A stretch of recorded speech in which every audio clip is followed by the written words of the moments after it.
আজকে ভাবলাম একটা মিনি ব্লগ করা যাক। এটা আমার ফার্স্ট মিনি ব্লগ।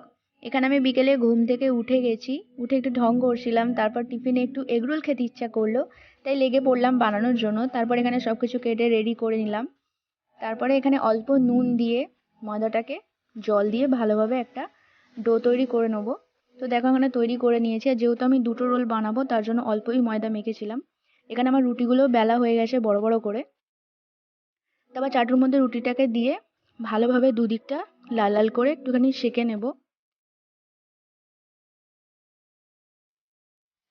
তো দেখো দুদিকটা ভালো করে সেঁকে নিয়েছি। এখানে দুটো ডিম আর সস নিয়ে নিয়েছি। এবার ডিমের মধ্যে অল্প নুন দিয়ে ডিমটাকে ভালোভাবে ফেটিয়ে নেব।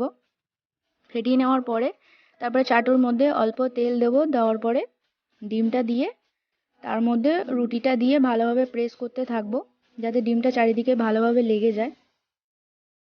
তো এই যে দেখো এরকম করে হালকা হালকা করে ভালোভাবে প্রেস করতে থাকবো।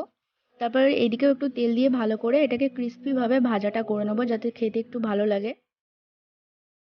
তো ভাজা হয়ে গেছে, এখানে শসা দিলাম, দেওয়ার পরে দেবো গাজর কুচি, তারপর দেবো পেঁয়াজ কুচি, দিয়ে লঙ্কা কুচি দিয়ে হালকা করে সস দেবো, দিয়ে তারপরে গোল গোল করে রোল বানিয়ে নেব।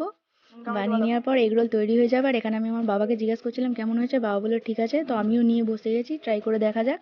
তো যদি তোমাদের ভিডিওটা ভালো লাগে তো প্লিজ একটি লাইক করো, আর চ্যানেলটি অবশ্যই সাবস্ক্রাইব করে পাশে থেকো।